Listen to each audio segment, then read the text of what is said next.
How difficult is it to walk a lonely path? There are many paths that are not laid before us. In the regard of which I speak, it is the religious path, dogma, what people around us believe, whether it be political or religious, and also even sometimes spiritual. Some things that are forced upon us about our conceptualization of how we should believe about how things work, even within our own spirit or within the direct spirits around us. We are often inflicted by those things which others want us to believe only because they are insecure in their own beliefs. So they project their dignity, false placed dignity, onto us.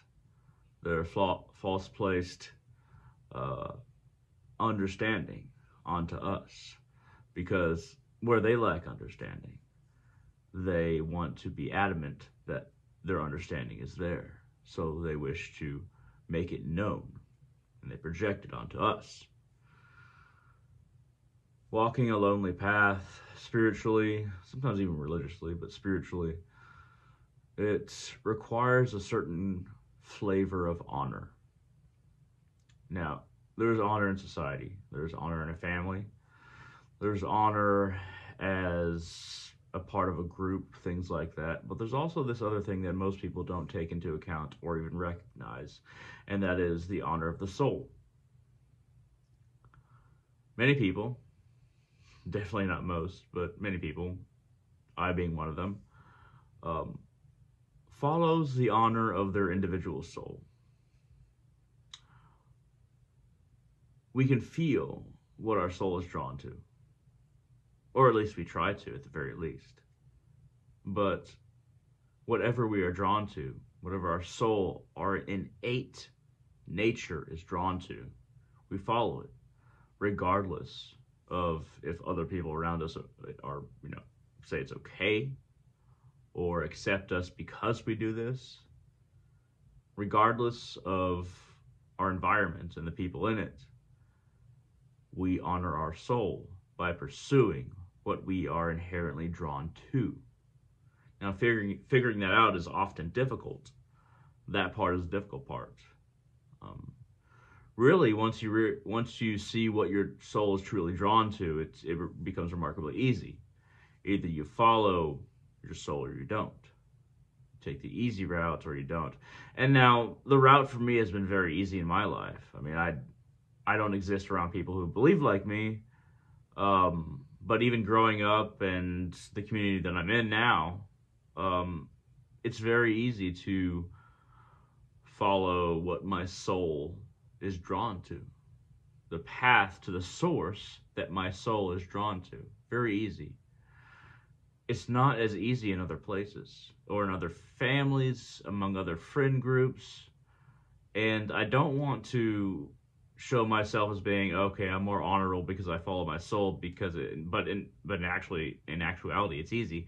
No, I wish to not say that I am special in the sense that I can do that or that I do that, as much as I want to communicate that it must be done by a serious practitioner, a serious soul worker, someone who is drawn to God in the way that God wishes you to be drawn to him, her, it, whatever. It's a lot of us who are drawn in various ways that don't really seem like we, belong in society. We can kind of spot each other. And, I mentioned in another video that there's not a lot of grave workers out there. I offer to the dead. I help whatever's left move on. I communicate with them. I gain knowledge from them. But mainly I'm working for them in a way. I mean, I don't get anything back from it necessarily most of the time, but I want those pieces of things that are left behind to move on, and I want the harmony to exist in the places where people do not try to work harmony upon, graveyards. But there's this network of the dead, what is left. I can talk about soul fragmentation. What is left is not the soul. The soul cannot be bound to being a ghost. But regardless, there's an undercurrent of all of what is left communicates through.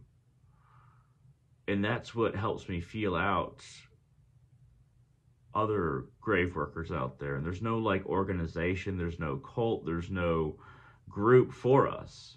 We just operate independently, individually, because we don't really need, or I'm not going to say want, but maybe I should, want a whole lot of the people involved, because we're not focused on getting attention for it, nor can we truly work with a lot of people around us.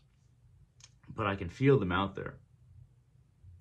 When I move, when I go somewhere else, I can feel like this radar, this ping going out. There's another one like me, another grave worker out there. This is a sense that everybody can gain it, however. It's not just for grave workers. It's hard to describe how you gain it. It's almost like you have to open up your skull along all, just imagine all the follicles of your hair, all those places, open up your skull. Not necessarily, of course not physically, but just get in tune with those pores and try to, with your will, open them up a bit, and just choose to feel them opening up, so that all around your skull, all around your hair follicles and things like that, feel this opening. Try to feel it. And then once you feel them to be open, visualize a lot of little white energy tendrils moving out where you can't see the ends of them. And just through that visualization, once you focus on it for a time, you might feel little pings when it comes to people like yourself. You might be drawn this way, that way. It's a method hard to describe, but I will say, no matter what kind of person you are, there's other people like you out there. And the foundational factor is that I would highly recommend that even if you have to work your path in secret, because I'm not going to be like, yeah, just own your path and, say, screw everybody. That's not always realistic. It's okay to work your path in secret if you feel like you just can't do it in any way, shape, or form publicly. I'm not the kind of person to judge you, nor should you be judged for that. And it's not always about pride. Sometimes it's just about practicality. But walking your path alone, or walking a path alone, it's not individual to any one spiritual practice or religion or anything like that. It's usually adapting your circumstances, understanding your circumstances, then adapting your tactics to those circumstances. And a lot of us spiritual people are not great at communicating, not really good about explaining ourselves, things like that. I often make a fool of myself because I do not explain things completely well. I blame it on schizophrenia and things like that. But, everybody has their reasons, everybody has their excuses. But just think of it. Walking your path alone, whatever it is, think of it as honoring your soul. Choose to be drawn in the ways that you are drawn, and see it as honoring your soul to move along the path that for some reason you feel a tugging towards, but you can't quite see. But it's okay if you can't see it.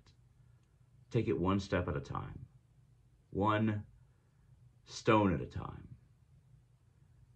and do not feel the urge that is supplied by fear to run back, because it's safer to follow a path that is not your own, or a path that is more familiar because of your upbringing or the community.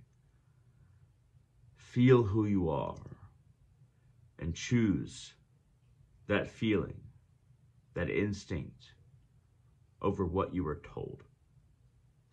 At any rate, thank you very much for watching. I hope this was interesting. I hope this helped. If you have any questions, comments, concerns, shoot them down in the comment section below on YouTube. If you want to contact me for personal advice or just somebody to talk to in regards to these things, I try to keep myself open. Go to www.facebook.com/hunter.salazar, HUNTER, _SALAZAR. You can message me through Facebook Messenger, and I'm more than willing to talk to you as long as you're polite. At any rate, don't be afraid. Honor your soul, and have a wonderful day.